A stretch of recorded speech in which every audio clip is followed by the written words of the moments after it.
Mesdames et messieurs, je ne sais pas quand est-ce certains hommes vont arrêter la violence conjugale, tomber sur leurs femmes, les frapper jusqu'à l'agonie,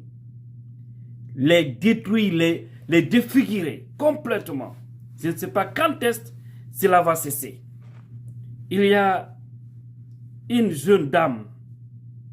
bastonnée encore par son mari, défigurer complètement la fille qui est actuellement couchée à l'hôpital du nom de Mamadou Hawa Baldé. Et son mari, cet homme violent, lui s'appelle Mamadou Bello Baldé, tous originaires de Horekole, c'est dans Tougué. Ces gens-là habitent à Sonfonia. Mi are non joni yewten ka pular laɓɓina pos o affaire ɗo kadi sabu nandema hinkoye layfoyi wolama ha ronkama yoɓe accu dolago sonna maɓɓen piyaɓe ha masimbunaɓe omo mi yewti ɗo fimo Mamadou Hawa Baldé ko sonnajo mo modi mum piyi regardez oyimo oui, non, va dire mon nom. Oui, le souti, vous voyez ça? Vous voyez comment il a défiguré le visage de sa femme? Vous voyez? Vous imaginez? Regardez tout ça, mes frères. Regardez très bien. Hein? Regardez ça. Et actuellement, cette jeune dame est couchée à l'hôpital, dans une clinique, à Sonfonia. Le monsieur est recherché, la police lui a appelé, il a décroché, ils l'ont dit de venir. Il a dit ok, et finalement il s'est caché. On retente, non, porter disparu le monsieur. Parce qu'il sait ce qu'il a fait, c'est dangereux. C'est dangereux. Donc, ils sont allés chez sa deuxième femme à Fofomere dans la cimenterie là-bas. Pour lui rechercher, les gens l'ont dit là-bas que non, et que le monsieur est parti au village. Ça veut dire qu'il est hors Conakry. Mais tout ça, disons quelque part, c'est des arguments, certainement. Je ne vais pas justifier tout ça ici, mais tout ce qui reste clair, les hommes doivent être civilisés.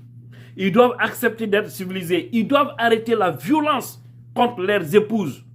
Ce que vous faites subir à vos femmes là, si quelqu'un faisait ça à vos sœurs, j'ai dit ça, j'ai répété une fois, quelle sera votre réaction? Et finalement, il faudrait que les jeunes frères ou les grands frères de ces femmes qui sont souvent violents et qui subissent souvent la violence dans les foyers, il faudrait que vous preniez vos précautions. Parce que souvent, nos parents aussi sont complices de ce qui nous arrive. Lorsque ça ne va pas dans des foyers, dans des familles, ce sont les parents aussi qui disent toujours à leurs filles, patiente-toi, reste là-bas, calme-toi, ça va aller, ça va aller. Le jour où il va tuer votre fille, le jour que ça ira. On a tellement parlé de ça ici, qu'il y a des balles foufous qui ne comprennent pas. Toujours dans la violence. Quand tu commences à parler, tu vois aussi certains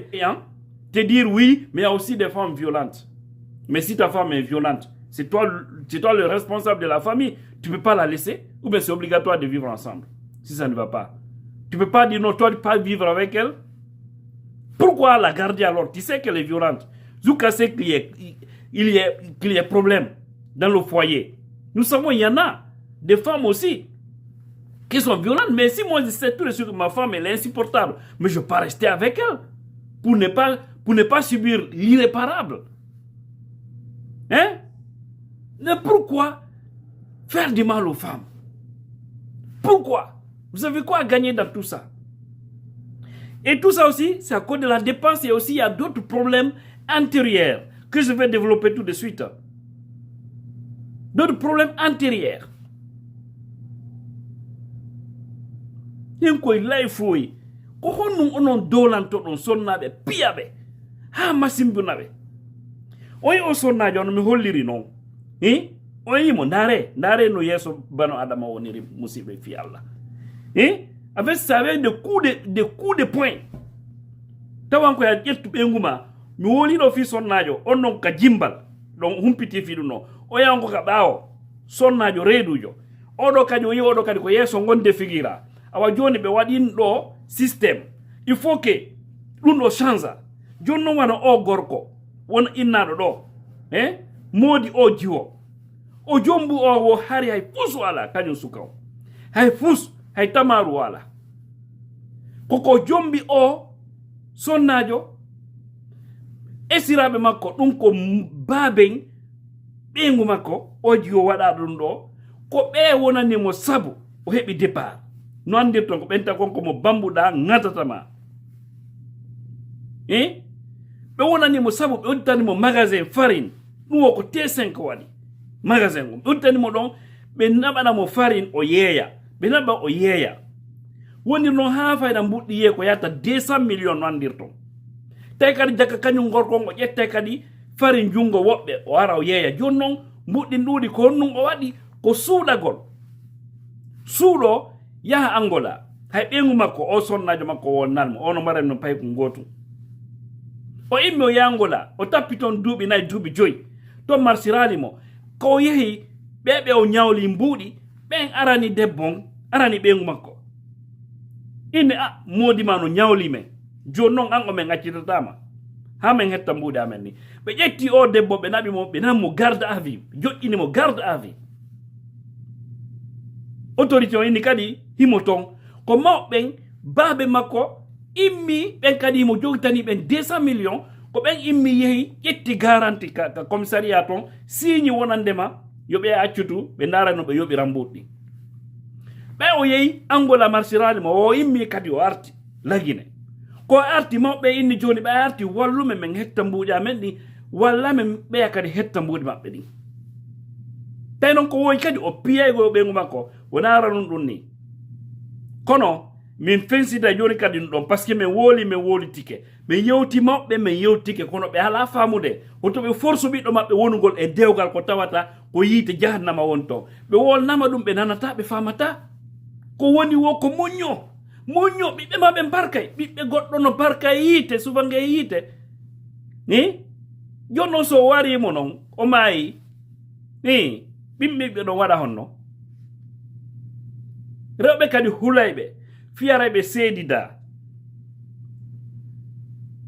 gotal dewgal gotal ɗimmal tammal nayaɓal ma jowaɓal inna kañum joni muññoto ko yehi ɗon ɓen kadi mi fensita joni sabunandema ɗum kadi no soñude sonnaɓe goo ɓe wona e nokkure hara wona avantage ji maɓɓe joni on arti mawɓen kattori no ɓeni joni ɓaymo jogiti terenji goo yo waɗu feere awa hayso ko ɗin non o yeyta jonta ɓeya mbuɗɗi maɓɓen saisi occupe kayɗiji ɗi kono noon waɗi ko yagol falsifié kayɗiji ɗo yeyta kadi ɗelleɗe ɗon fin noon kadi walori noon on faami joni noon woni noon violence ka ɓeygu makko sono kala ko probléme ko waddi ɓe ha o piimo ngal piggal ngal suti ɗon ɗo ko sabu kadi dépense par ce que mo jombi debbo goo nandi ɓay mbuuɗi e ɓikke seeɗa wandi worɓe ɓen woɓɓe ko noon gongal ko ɓennata kon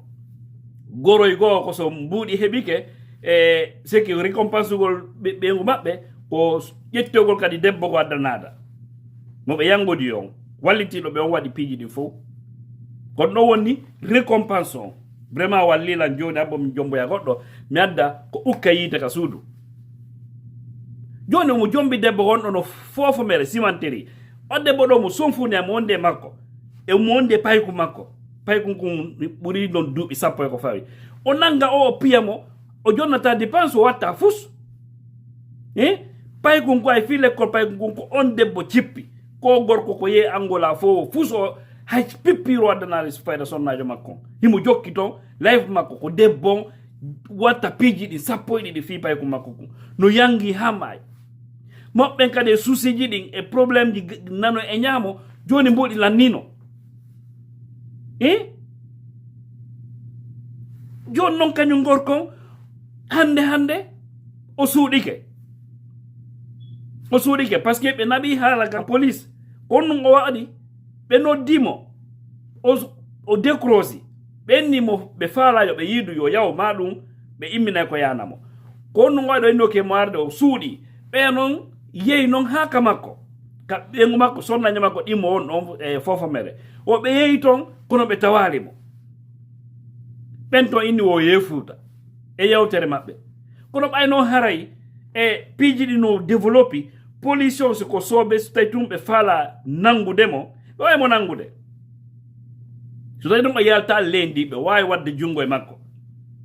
par ce que service secret ji ɗino ton piiji no woodi ko rewete e mum no ɓe traciramo haaɓe humpito fi makko haaɓe nangamo an hinkoye layfu ko yiɗa on holla becce ɓiɗɗo debbo so tawi wondi gasata haɗi seedon mawɓen kadi yoɓe accu forsugol ɓiɓɓe maɓɓe yoɓe wonu e dewle ko tawata ɓe ɓitti ko tawata ça ne va pas fo ara junga on tigi moƴƴo ɗon wodu ɗon gasay ça va aller marsoy ɓiɓɓe men si barki nafoyete ko gonga kono mi wolti ko so tawi utte e dampe ala ton ndaare o ko boxi o hadi o ya waɗoya tawi honno coup de poing kanko e boxerɓe ɓe ko debbo hollata beccal hande Ukraine ɓeɓe no faala ko wallitoɓe ninika maɓɓe sufa ko yimɓe koye layfu e fof ko ton duwa yaade Ukraine ɓe wallito jama on ton ɓay ton kan nini no gaɗi fota sami révolte ɗum wolama wolitama kono kono onon sukaɓe marɓe bandiraɓe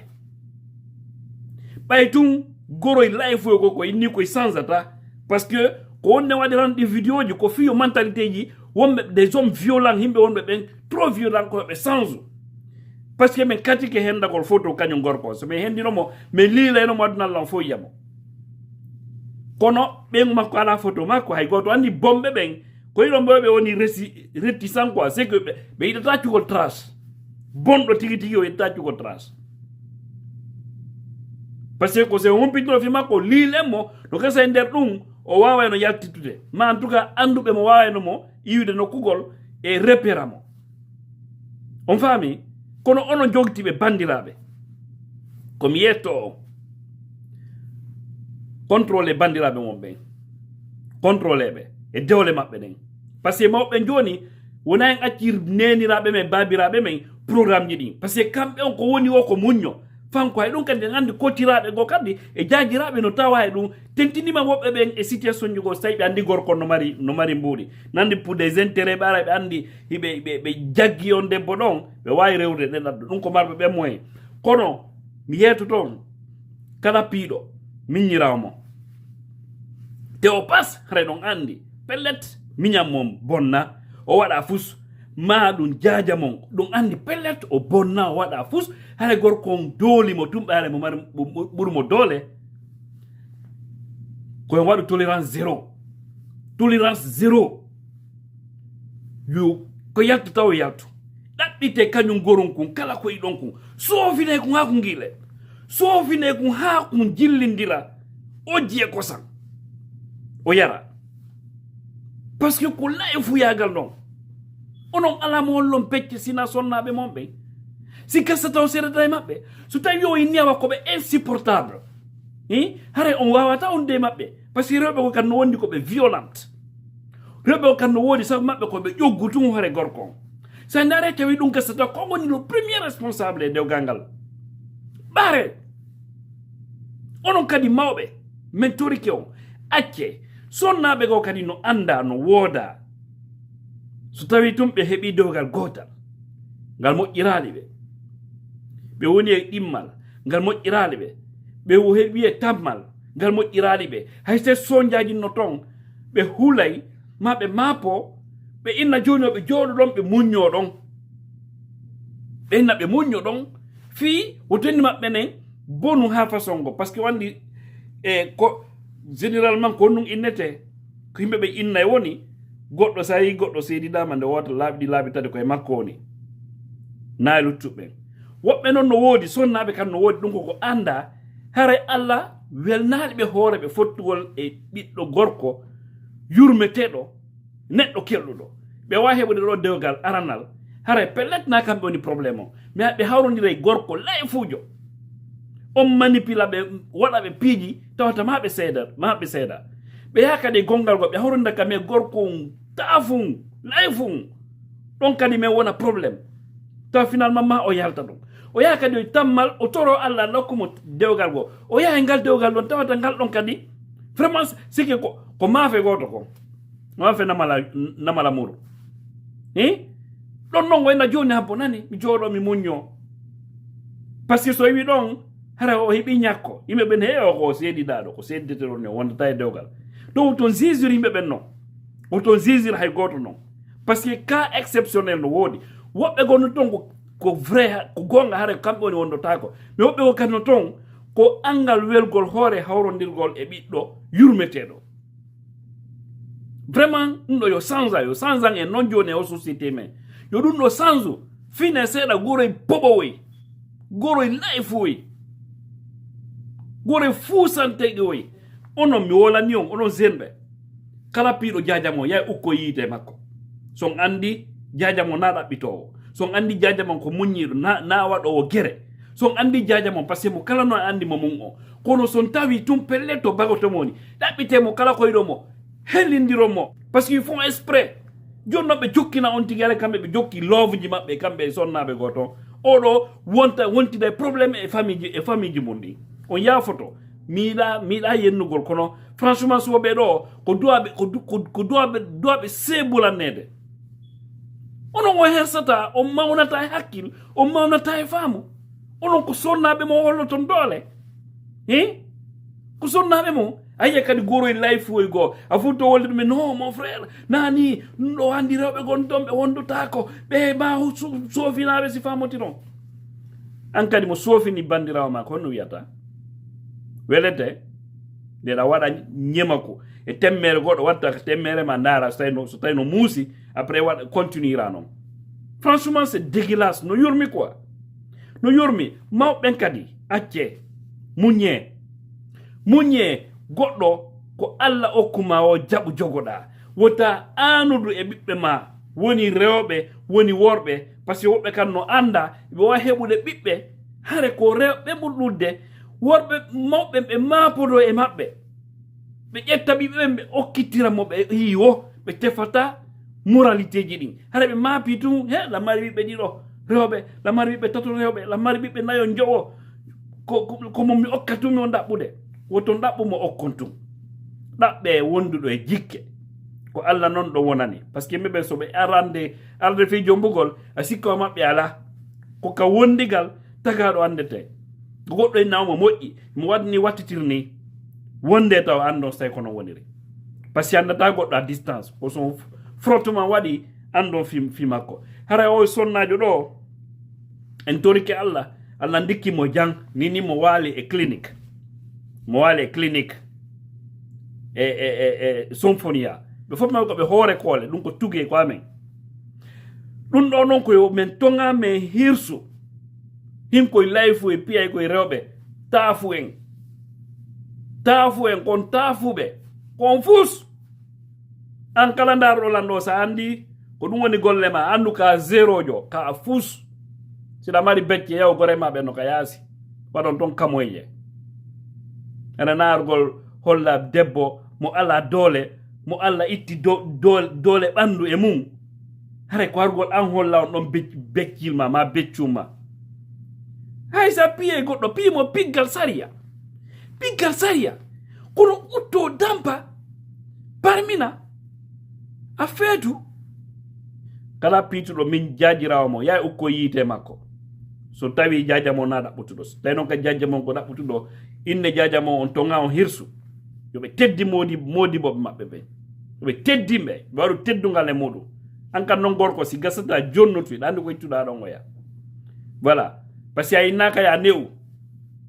na needi goɗɗo naɓante e dewgal ko wondigal koyo wonu kon koyo seke koyo mo kala ko ƴettu ko wawi kon towna fino piiji ɗi wawa marsirde o innaka de koyo ne'u na needi debbo naɓirante e dewgal siko needi nene e baba on tigi ko neyimo ko on ɗo yoni voilà